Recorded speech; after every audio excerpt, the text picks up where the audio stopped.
bienvenidos a este especial de Día de Muertos de Ciencia más Café. Hoy no hablaremos de fórmulas, experimentos ni laboratorios. Esta noche el conocimiento se mezcla con lo inexplicable. Dicen que la ciencia busca respuestas, pero hay cosas que ni la razón puede explicar. Susurros que cruzan los caminos del pueblo, luces que se encienden en los cerros cuando nadie debería estar ahí, y voces que aún llaman desde el otro lado.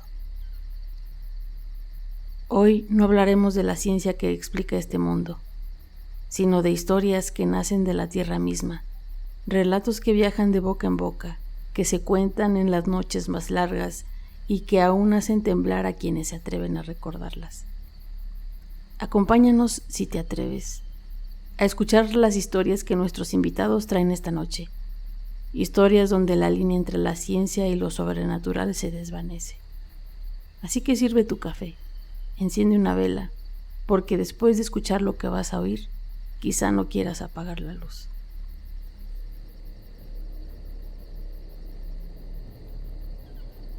Hola a todos, buenas tardes. Mi nombre es Carla Esquivel y soy originaria de Tuxtepec, Oaxaca. A continuación, en este episodio les voy a hablar sobre un tema que es bastante común en mi región, el cual se llama Nahuales de la Chinantla. La Chinantla, para los que no saben, es una región que se encuentra al noroeste del estado de Oaxaca, muy cerca del Golfo de México. Es un lugar lleno de selvas, montañas, ríos, pero también de historia, cultura y misterio.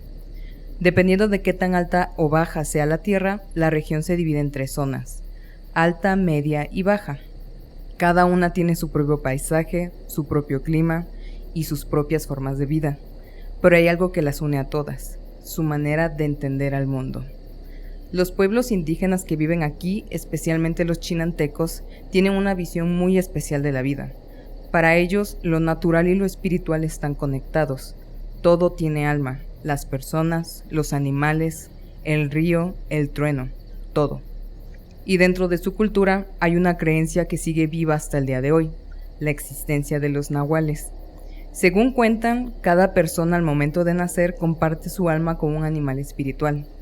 Ese animal, al que se llama Tona o Tzmitzi, nace al mismo tiempo que la persona y ambos quedan ligados para siempre.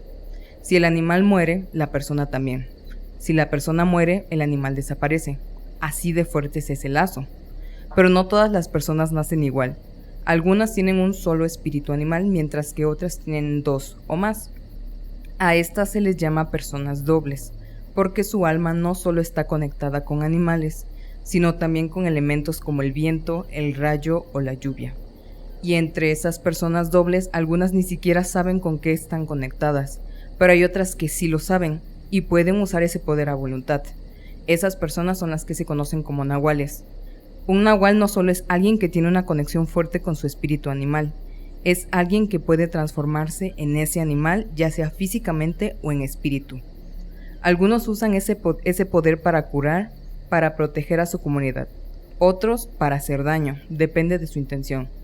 Lo que sí es seguro es que transformarse en animal no es cosa cualquiera.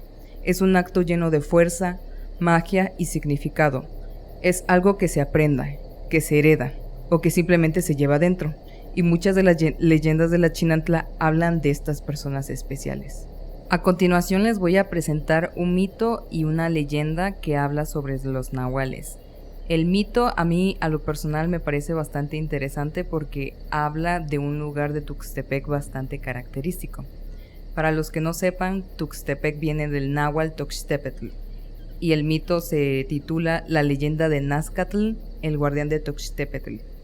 Hace muchos años, los chinantecos hicieron los primeros asentamientos en Tuxtepec, dominando toda la región. Sin embargo, por conflictos internos, comenzaron a dividirse y también la zona se fragmentó en regiones o señoríos. Así que durante mucho tiempo, hasta que Moctezuma I, al mando de 300 hombres, conquistó el señorío de Tuxtepec, asentándose en lo que hoy es la colonia El Castillo. Allí formaron un lugar rico y próspero, con mucho comercio y oro, lo cual despertó la codicia de Hernán Cortés, quien mandó a un grupo de hombres a tomar Tuxtepetl. Estos fueron bien recibidos, ya que se pensaba que eran enviados por los dioses. Cuando los habitantes se dieron cuenta del engaño, trataron de defenderse, pero el enemigo ya los había tomado por sorpresa. En plena batalla, el rey Quiana, señor del señorío de Chinantlán, ubicado en lo que ahora es Valle Nacional, decidió atacar. Los guerreros comandados por Moctezuma no podrían sobrevivir a 2 ataques al mismo tiempo. Fue entonces cuando un guerrero llamado Nacastl, conocido por su noble corazón y lealtad a su rey, decidió enfrentar solo el ataque de los chinantecos. Le prometió a Moctezuma que no permitiría que los chinantecos cruzaran el río. Se parapetó a orillas del río Papaloapan armado con arco, flechas, lanzas y cuchillos de obsidiana. Inició así la defensa del territorio. Los chinantecos habían enviado un grupo de reconocimiento compuesto por 10 guerreros. Nazcatl los emboscó y a cada uno le sacó el corazón colocándolos en lo alto de lanzas. Cuando el batallón de guerreros chinantecos vio aquella escena, el miedo los invadió y quedaron paralizados. Fue entonces cuando el guerrero Nazcatl lanza un grito que retumbó en sus oídos, Toxtepetl, y se lanzó solo contra el batallón. Dio cuenta de muchos de ellos y jamás lo vieron rendirse. Cuando fue atravesado por una lanza, levantó su cuchillo de obsidiana hacia el sol, y en ese momento el dios Yacatecuitl, protector del señorío de Tuxtepec, envió una jauría de jaguares, jabalíes y mazates a atacar a los chinantecos. Ellos pensaron que eran nahuales y se retiraron para no volver jamás. Nacastl, herido de muerte, nunca quiso abandonar el lugar que había elegido para la batalla. Allí murió, rodeado de jaguares, jabalíes y mazates, compañeros suyos hasta el final. El dios Huari, en honor a su valentía, lo convirtió en un árbol grande, fuerte y majestuoso, el cual custodia y protege Toxtepetl hasta nuestros días. Para los que no sepan, en Tuxtepec hay un árbol enorme representativo de la región que está muy cerca de lo que es la cervecería del Grupo Modelo. Por lo que a mí me pareció bastante interesante esta historia porque durante toda mi vida yo frecuenté ese árbol y este mito que no directamente habla de nahuales los presenta de alguna forma y es muy bonito saberlo. La siguiente es una leyenda que se conoce como la Nahuala de Tuxtepec.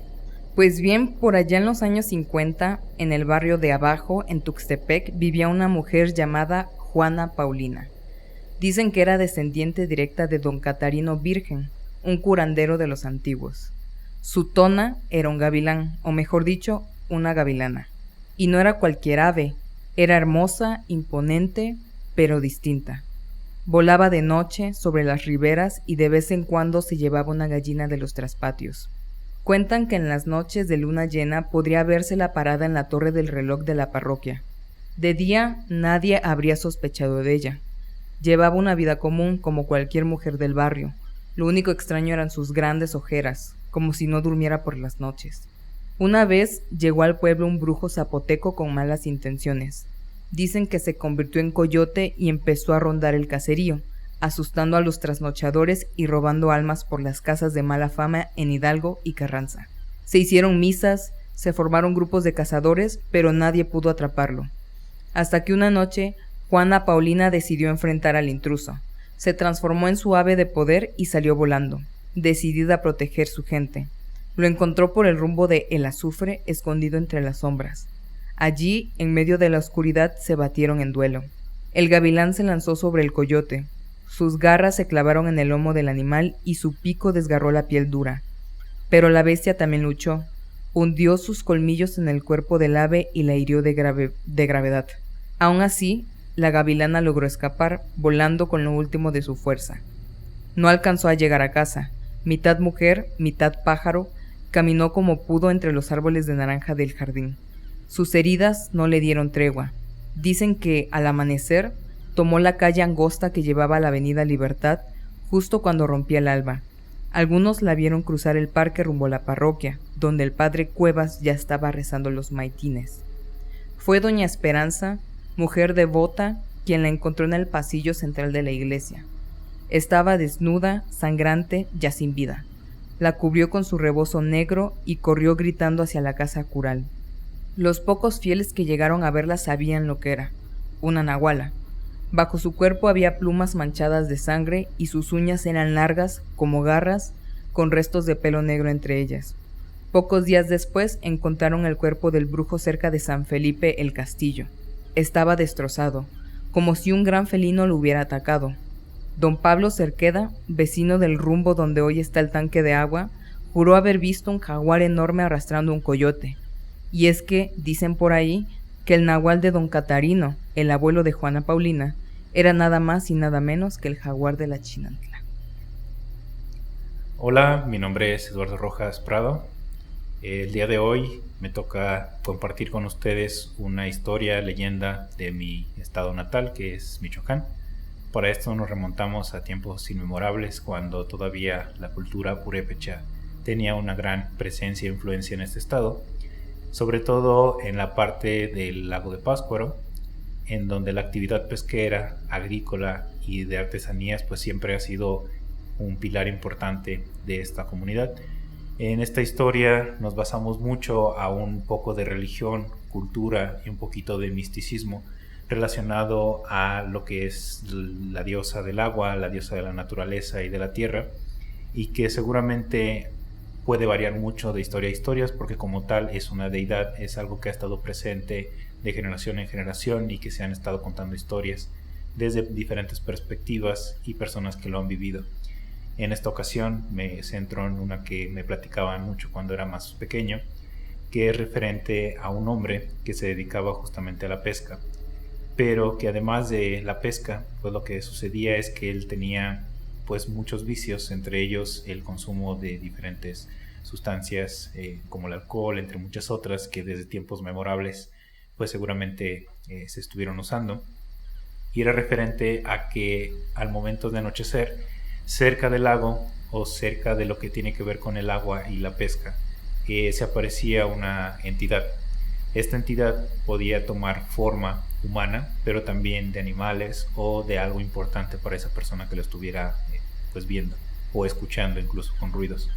Esto, para que sucediera, tenía que estar solo, tenía que solamente estar presente una sola persona y que no hubiera nada alrededor. Parece ser algo así como cierto misticismo, pero también han relacionado esta parte con ese momento en el cual el consumo de sustancias te lleva a este psique y a esta pérdida de memoria u olvido que te hace pues tener este tipo de alucinaciones. En primera instancia resulta que cuando se aparece por primera vez ante ti, lo que ocasiona son muchas ilusiones, muchas imágenes que pueden conllevar a diferentes pues como quien dice psiques de esta parte del consumo de sustancias, ¿no? Que puede identificarse, pero que hace referencia a esta pérdida del mundo o del apocalipsis en la persona, que perciba que hay una mala pesca, que va a haber problemas de agua, de sequía o incluso problemas en la familia o de enfermedad. Así empieza esta parte que no se relaciona mucho con la parte en sí de la persona, sino la pérdida de esta percepción. Constantemente se menciona que su blanco principal son los hombres, que se realizan actividades ilícitas, que mienten, que estafan o que llevan una vida pues muy libertinosa, ¿no?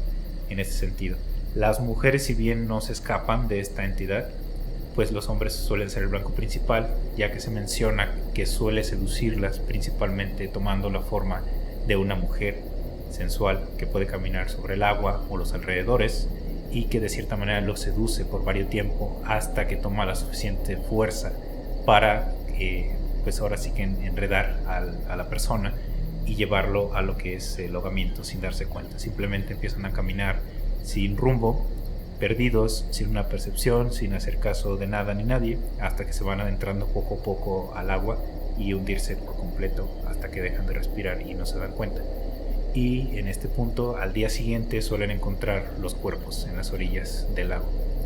Si bien esto pasa con los hombres, durante muchos años se ha notado y se ha visto que otras entidades están presentes junto a esta diosa mística que se aparece a los pescadores sobre todo, y que viene referente también a las mujeres que están sufriendo algo importante y que a quien le promete que puede tener pues una mejor condición de vida o terminar con su sufrimiento. Y lo que sucede es que igual se los lleva, los arrastra hacia el agua hasta el ahogamiento, pero en un estado de psique que no se percibe, pero que usa posteriormente a estas mujeres para seducir a los otros hombres.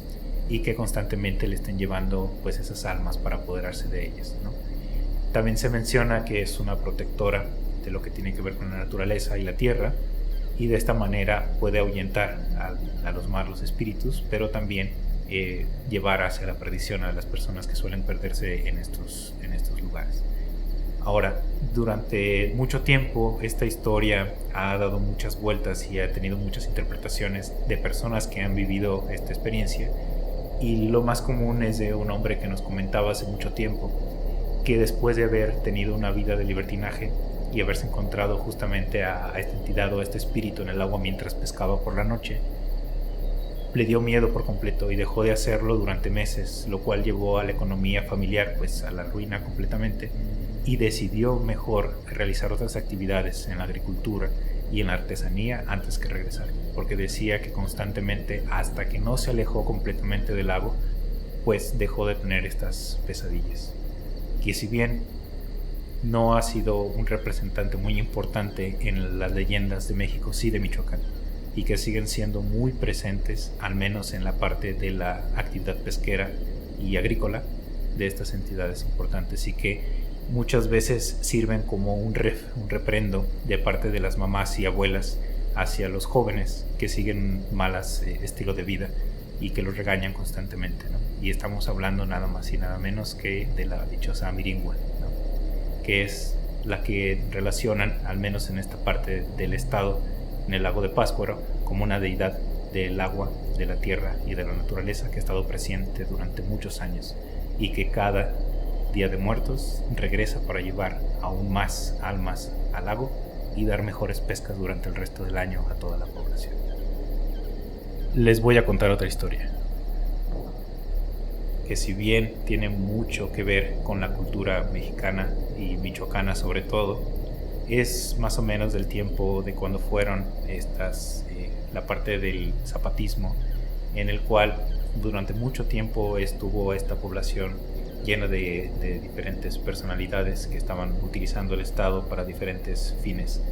En esta ocasión nos remontamos a una actividad que tiene muchísimos años, y estamos hablando de lo que son los zapateros, los guaracheros, o estas personas que durante muchos años y hasta la fecha nos siguen sacando de estos apuros, ¿no? Arreglando nuestros diferentes calzados y permitiéndonos darles una segunda vida en lo que tenemos posibilidades de obtener unos nuevos, que pues hemos de decir que no suele ser tan seguido, ¿no? En este caso nos contaban en ciertos puntos, igual personas purépechas, decían que un personaje muy famoso, un zapatero que justamente vivía en el centro, de decirlo, de esta comunidad, prácticamente remendaba todo lo que tuviera que ver con calzado en el área, en la zona, y constantemente cuando llegaban estas personalidades que andaban en diferentes movimientos, como los zapatistas por ejemplo, pues era un punto inevitable para llegar y reparar no solo el calzado, sino diferentes instrumentos y materiales que utilizaban durante estos movimientos. Ahora, en este sentido, uno de estos generales, por llamarlo de cierta manera, como siempre se ha sabido, tenía múltiples mujeres, y una de ellas estaba justo en esa comunidad. Una mujer muy bonita, de rasgos muy definidos, muy detallados, que es muy propio de la parte purépecha, unos rasgos muy lindos, que se dedicaba justamente a la parte de familia pesquera y agricultora. En este sentido, cada tiempo que él regresaba, pues estaba justamente con esta mujer, pero tarde o temprano tenía que irse y regresar más adelante. Lo que sucedió es que muchos de esos amigos de cierto comandante, cierta persona, se quedaron en esa comunidad a vigilar, a decir que tener sitio, ¿no? A tener eso asegurado. Lo que sucedió es que estas personas constantemente abusaban de las mujeres de la población, consumían alcohol sobre todo, robaban a los diferentes comercios, y pues el zapatero no fue la excepción. Entonces el zapatero lo que hizo fue defenderse. En una ocasión que quisieron robarle, que en este sentido no es como que fuera tanto dinero, simplemente a veces el zapatero recibía intercambios de las personas que no tenían la economía, que diferentes granos, de la pesca, de lo agrícola que habían conseguido, de lo ganadero, o sea, hacían como este trueque todavía de productos, porque la economía no estaba tan buena en el área. Esto también fue cercano a lo que fue el lago de Pátzcuaro, y estas personas, al no sentirse bien recibidas, y el zapatero obviamente, como entre guaraches y todo, sacarlos de su local, pues inventaron una historia, y fue que justamente el zapatero tuvo algo que ver con la mujer de este general, lo cual el rumor se esparció muchísimo hasta el punto de que el general regresó y lo enfrentó, tal cual. Él, a pesar de que le estuvo negando la situación, que le explicó cómo estuvo y que estas personas fue al contrario, sino que ellos quisieron abusar de esta mujer que pues prácticamente en ese entonces podría decir que le pertenecía, pues él no creyó. ¿Y qué sucedió? Lo terminó acribillando en medio pueblo, enfrente de todos, y adivinen qué, se quedaron sin zapatero, sin guarachero, ni nadie que les reparara nada. ¿Y qué pasó? Hubo una crisis grandísima. Y no solo quedó en esto, sino que resulta que el zapatero tenía creencias muy arraigadas en el más allá. Y dentro de estas creencias, muchos mencionan que al momento de dar su último suspiro, él se encomendó a una deidad que él idolatraba mucho y le permitió volver cada Día de Muertos. Pero antes de eso, lo único que pidió es que dejara vengarse de esas personas que hicieron que su vida terminara tan a corto plazo, ¿no? El señor apenas tenía unos 46, 47 años, que en ese entonces seguramente era un logro llegar a esa edad, pero en este entonces, noche tras noche, durante casi 2 semanas, menciona diferentes personas del pueblo, el comandante y todas estas personas que lo llevaron a su muerte estuvieron teniendo pesadillas recurrentes una y otra vez, no solo con el guarachero, sino con diferentes entes que regresaban con ellos para atormentarlos. Y justo terminando las 2 semanas, desde ese punto volvía el guarachero y se vengaba justamente de ellos. Al día siguiente encontraron los cuerpos de estos personajes, que en total mencionan que fueron 7 u 8 aproximadamente, contando el comandante del regimiento en este caso. Y lo más impactante de todo es que siempre aparecían con las manos, los labios y las orejas cosidas, con palma, con hilo y hilacha que utilizaba él constantemente para remendar los diferentes tejidos, y en un estado aparentemente de conservación, pero que a la vez causaba cierto estruendo porque desfiguraba completamente el rostro de las personas al momento de hacer las costuras. Entonces esto pasó durante mucho tiempo, y desde ese punto se menciona en las leyendas locales a los niños que se portan mal, por ejemplo, o que suelen burlarse de las personas de escasos recursos, o de personas que tienen profesiones pues respetables pero más humildes, o que no tienen las mismas capacidades económicas, pues sirve como un escarmiento para platicar a los niños. Si bien esta historia no es tan conocida a nivel de México, pues sí en las diferentes comunidades cerca de lo que es el lago de Pátzcuaro y las comunidades de Michoacán, que pues han basado de historia de generación en generación, y que han tenido pues diferentes cambios. Seguramente muchas personas tienen otra historia, otra versión, de acuerdo a lo que lo vivieran, pero esto les platico de acuerdo a algunas historias que nos han llegado a platicar justamente cuando visitamos algunos lugares de artesanos, y que es una creencia muy arraigada, ¿no?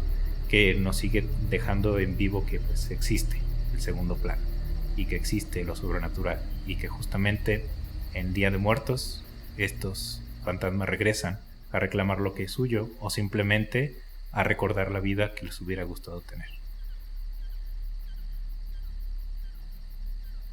Hola, ¿qué tal? Primero que nada, me gustaría agradecer a Ciencia Más Café por el espacio, y quisiera darles un pequeño contexto.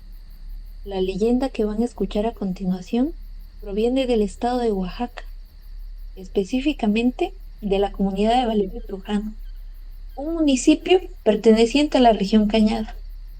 Pues verán, hasta 1810 este lugar era una tienda de raya administrada por el hacendado Manuel Buendulain, cuya familia al llegar sometió a los habitantes originarios del sitio y trajo consigo una comunidad de esclavos afrodescendientes. Con el tiempo transformó lo que antes era un rancho de cabras en una hacienda productora de alcohol de caña, azúcar y otros derivados de este producto. Pues bien, en la memoria colectiva del pueblo aún se recuerda que las injusticias eran tales que los esclavos comenzaron a poner en práctica sus conocimientos de magia para tener al menos una oportunidad de escapar. Esta leyenda se llama El Hijo del Diablo. En su momento, algunos de los pobladores más antiguos me la llegaron a contar. Se dice que hace mucho tiempo, en lo que antes eran los campos de cultivo de caña, vivían los esclavos. Entre ellos destacaba un muchacho. La verdad es que dicen que era muy bien parecido, ¿no? Que decían que hasta porte de Catrín tenía. Su figura era tan llamativa, incluso una de las mujeres de origen español y que vivía en la hacienda se fijó en él.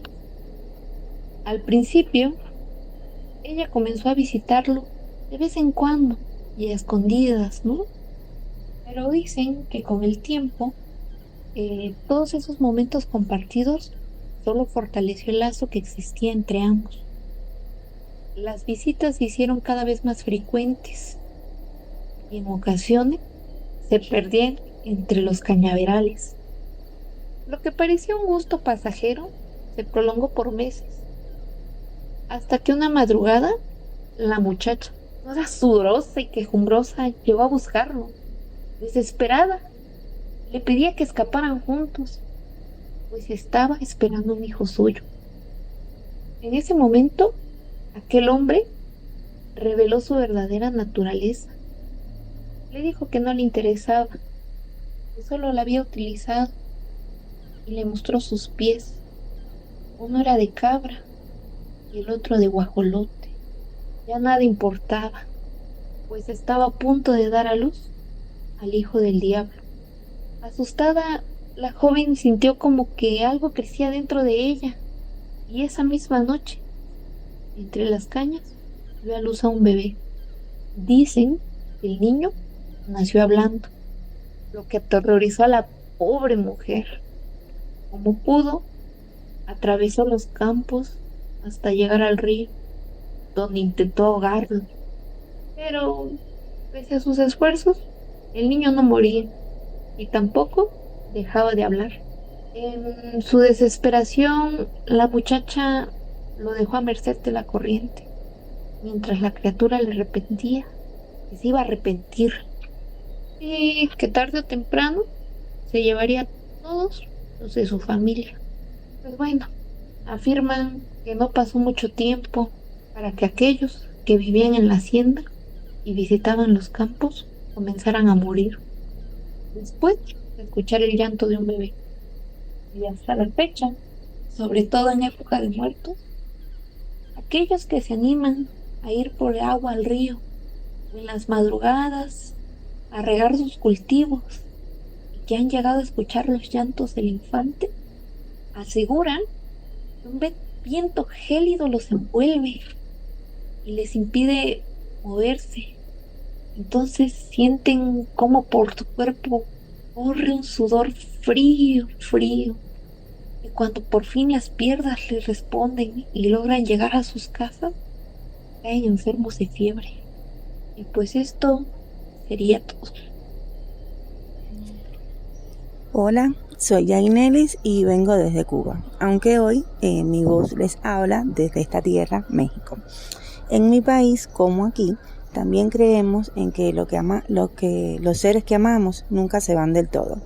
Por eso quiero compartirles una leyenda muy especial y es sobre la Virgen de la Caridad del Cobre, la madre protectora de todos los cubanos, que dicen vino del mar para quedarse en el corazón de su pueblo. Dicen que fue hace mucho tiempo, cuando en Cuba todavía habían minas de cobre y los caminos eran puro polvo y sol. 3 hombres, los 3 llamados Juan Moreno, que era un negrito esclavo, y 2 indios, Juan de Hoyos y Juan Rodríguez.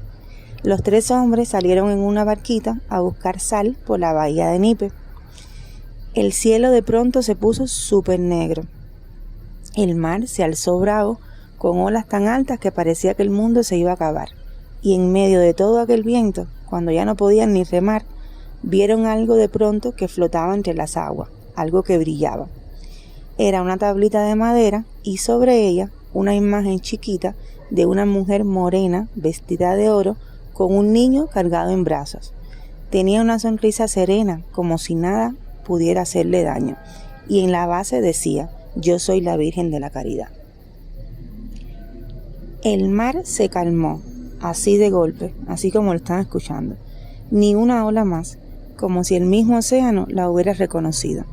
Los 3 Juanes se la llevaron al caserío del Cobre y la pusieron en una iglesia muy humilde, pero al otro día la imagen había desaparecido. La buscaron por todas partes hasta que la hallaron más arriba, en una colina. La bajaron y se volvió a subir sola. 3 veces pasó esto. Dicen que así la Virgen escogió su casa, que es lo que se conoce hoy como el Santuario del Cobre. Desde entonces, la Virgen de la Caridad cuida Cuba.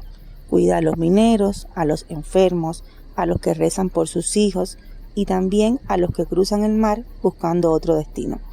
Muchos aseguran que en noches de tormenta se ve una luz dorada flotando sobre el agua y que si la nombran con fe, entonces el viento se aquieta y el peligro se aparta. Yo siempre digo que la Virgen del Cobre y la Virgen de Guadalupe son hermanas. Una vino del mar, la otra apareció entre flores. Las 2 son morenas, son fuertes y saben del dolor de su pueblo. Y cuando aquí, en México, escucho los cantos por la Guadalupe, porque vivo cerca de la villa, siento que allá en el Cobre la caridad sonríe, porque las 2, aunque estén lejos, protegen al mismo corazón latino.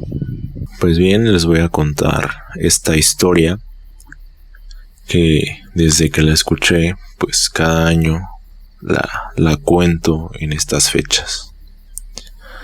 Esta historia pues es verídica porque la escuché de la persona a la cual le sucedió.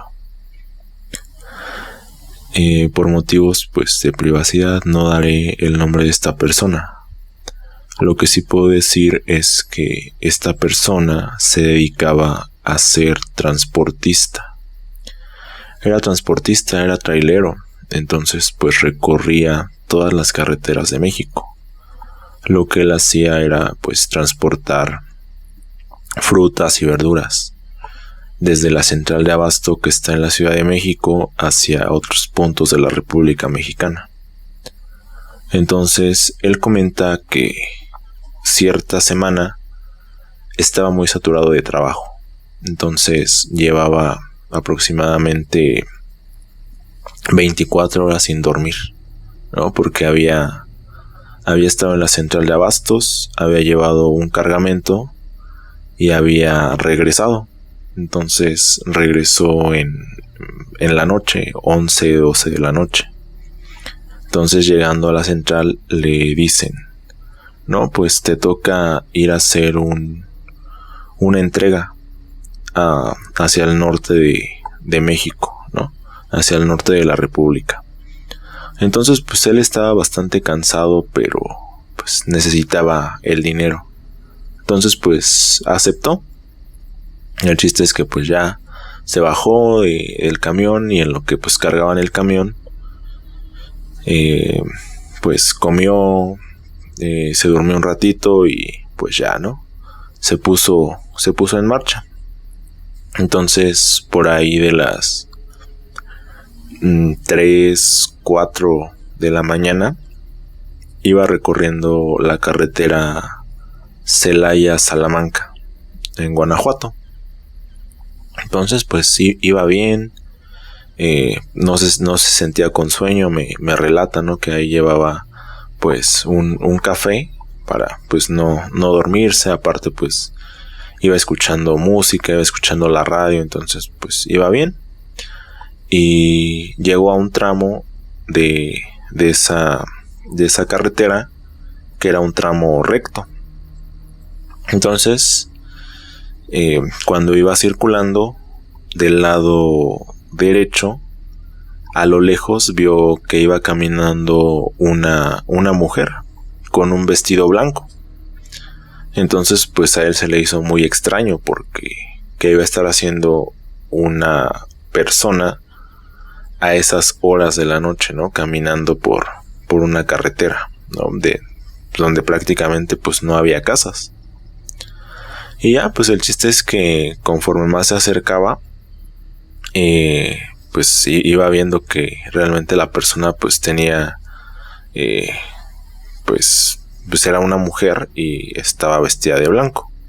Entonces la mujer se volteó y al momento de voltearse le hizo la señal para que le diera ray, para que la llevara. Entonces pues el señor muy amable se detuvo, abrió la puerta del copiloto y invitó a la mujer a subir. Y ya pues le preguntó que para dónde iba. Y ella le dijo que iba pues a una comunidad que estaba más adelante, que había ido a visitar a unas personas, había ido a otra comunidad, pero se le había hecho tarde para regresar a su casa, pero como ella sabía el camino, pues no, ahora sí no le daba miedo regresarse a esas horas de la noche. Entonces pues el camionero dijo, está bien. Entonces pues ya siguió avanzando, y conforme siguió avanzando pues fueron pues platicando pues un poquito más, ¿no? De qué era a lo que él se dedicaba, que iba a ir a dejar unos viajes al norte de la ciudad y que pues traía un cargamento de la central de abastos. Entonces pues siguió en ese tramo recto y pues todo estaba normal, pero relata que de repente pues empezó a sentir bastante frío, y era muy raro porque esos tiempos, bueno, en ese tiempo eran meses de calor, entonces pues se le hacía muy raro que estuviera haciendo frío. Sin embargo pues dijo, pues ha de ser por la zona que aquí se ha de sentir frío. Entonces pues los vidrios empezaron a empañarse, pues sí, empezó a sentir como tal la cabina del tráiler bastante fría. Y pues volteó a ver a la mujer, y esta mujer pues dice que él la notó que estaba dormida y que tenía el rostro apoyado contra la ventana de la puerta del copiloto, ahí en la cabina del tráiler. Entonces pues dijo, pues voy a despertarla para preguntarle bien en dónde va a bajar o dónde quiere que la deje. Entonces pues ya agarró y empezó a moverla un poquito, y pues no despertaba la persona esta, la mujer. Entonces pues agarró su mano, y al momento de agarrar su mano pues la sintió pues muy muy fría, ¿no? Dijo, ay, pero pues tampoco se le hizo raro porque pues como estaba haciendo frío en la cabina, pues no se le hizo raro. Y ya después, al momento de volver a tocarla, dice que él sintió pues una sensación como de su ropa que estaba mojada, ¿no? Su vestido que traía pues estaba mojado. En eso la mujer se incorpora y voltea a verlo. Y al momento en que voltea a verlo, esta persona pues tenía la cara toda desfigurada, ¿no? No era un rostro humano, sino que era un rostro pues como tal de un esqueleto de una persona pues en putrefacción, ¿no? Entonces pues el camionero pues se quedó muy impactado, se asustó, detuvo el tráiler y se bajó. Empezó a caminar, se empezó a agitar, y pues conforme caminaba se tranquilizó un poco, ¿no? Se tranquilizó un poco y dijo, bueno, está bien, pudo haber sido pues una alucinación, algo, porque a fin de cuentas pues no he dormido bien, ¿no? Entonces pues ya se tranquilizó, y cuando iba de regreso al camión vio pasar una camioneta al lado, y la camioneta pues siguió su camino, siguió su rumbo. Después llegó este señor al camión y pues abrió la puerta del copiloto, y oh sorpresa, pues no había nadie, ya no había nadie. Entonces pues él pues se quedó con esa idea, ¿no? De que había sido una alucinación. Ya pues posteriormente se subió a su vehículo, a su tráiler, y pues siguió avanzando, ¿no? Porque pues al final de cuentas tenía un itinerario que tenía que cumplir para dejar pues esa mercancía que traía central de abastos.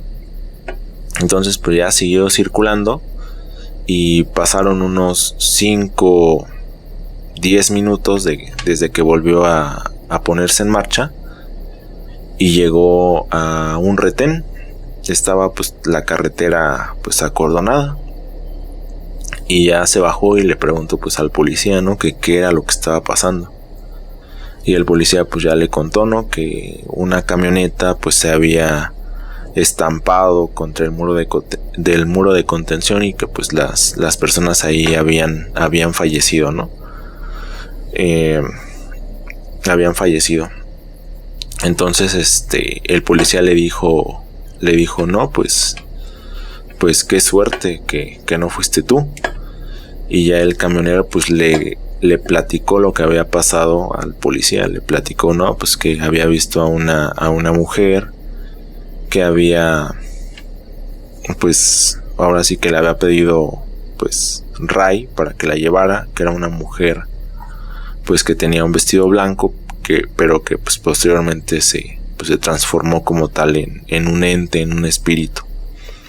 Entonces pues ya el oficial pues lo miró y le dijo, no, pues la verdad es que pues esa persona vivió pues en las comunidades de aquí hace pues bastante tiempo, pero pues fue una mujer que cuando se iba a casar pues su marido lamentablemente falleció y ella pues como que perdió pues salud mental, se puso pues mal, y lo que ella hacía era pues ponerse a caminar por toda esta carretera en las madrugadas. Entonces pues ya le dijo, realmente pues esta persona se te apareció porque te quería salvar, porque si no hubiera pasado eso de que tú hubieras detenido el camión y te hubieras bajado, el que se hubiera estrellado hubiera sido tú.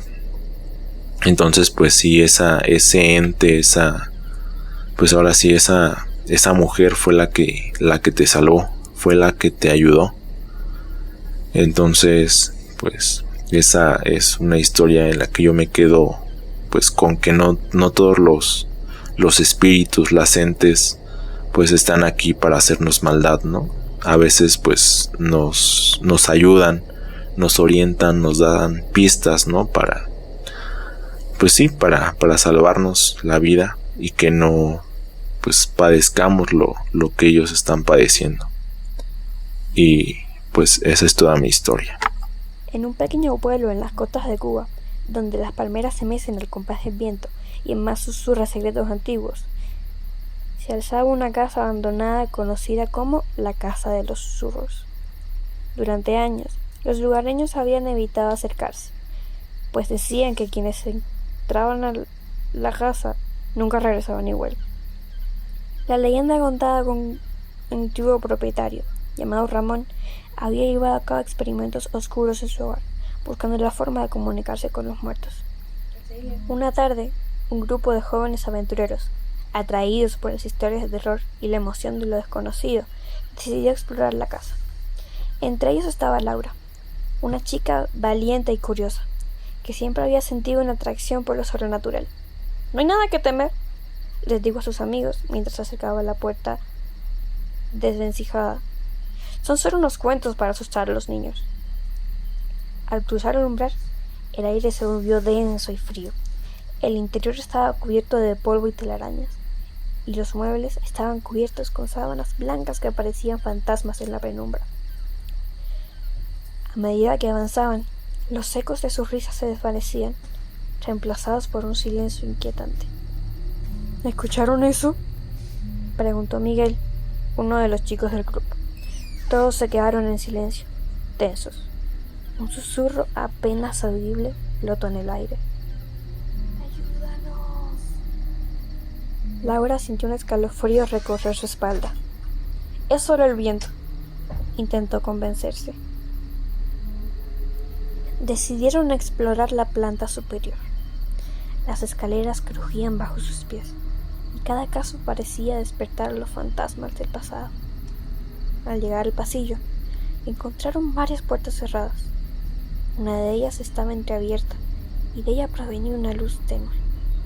Sin pensarlo 2 veces, Laura empujó la puerta y entró. La habitación estaba vacía, salvo por un viejo espejo cubierto de polvo. Al acercarse, vio su reflejo distorsionado, pero detrás de ella, en el cristal, pudo ver una figura oscura que la observaba. Se dio la vuelta rápidamente, pero no había nadie. Su corazón latía con fuerza. ¿Qué te pasa? Preguntó Ana, su amiga, al notar su inquietud. Nada, respondió Laura, tratando de ocultar su miedo. Sin embargo, el ambiente se tornó más pesado y opresivo. En ese momento, el susurro volvió a sonar. Laura, ven. Sin poder resistir la curiosidad y el terror a partes iguales, Laura siguió el sonido hasta el final del pasillo. Ahí encontró una puerta cerrada con un candado oxidado. Con un golpe de adrenalina, rompió el candado y empujó la puerta. Al abrirla, se encontró en una habitación oscura llena de frascos y frascos de cristal. En el centro había una mesa cubierta de manchas secas que parecían sangre. De repente, las luces comenzaron a parpadear y el aire se llenó de un olor a putrefacción. En las paredes había dibujos extraños y símbolos que parecían moverse. Laura sintió que algo lo observaba desde las sombras. ¡Laura!, gritó Miguel desde el pasillo. ¡Sal de ahí! Pero antes de que pudiera responder, una figura apareció frente a ella. Era el espíritu de Ramón, el antiguo propietario. Su rostro estaba descompuesto y sus ojos ardían con una furia indescriptible. ¡Has llegado! ¡Por fin alguien ha venido a ayudarme!, gritó Ramón con voz retumbante. Laura retrocedió aterrorizada mientras él extendía su mano hacia ella. Debes ayudarme a completar mi obra. No puedo descansar hasta que lo hagas. Laura intentó escapar, pero la puerta se cerró violentamente detrás de ella. Los gritos de sus amigos resonaban en su mente mientras Ramón avanzaba hacia ella, susurrando palabras incomprensibles. Ayúdame. Dame tu vida. Con un último esfuerzo, Laura tomó un frasco del suelo y lo lanzó contra el espejo. El cristal estalló en 1000 pedazos y un grito ensordecedor llenó la habitación. La figura de Ramón se desvaneció en una nube oscura mientras las sombras comenzaban a girar alrededor de ella. En ese instante, Laura sintió una fuerza abrumadora que la empujaba hacia atrás. Intentó gritar, pero no podía emitir sonido alguno. Las sombras comenzaron a absorberla, llevándola hacia el espejo roto donde todo había comenzado. Con un último destello de luz, Laura fue tragada por el espejo y desapareció. Sus amigos, que habían estado esperando afuera, sintieron unos escalofríos recorrer sus cuerpos cuando escucharon un eco lejano. ¡Ayúdanos!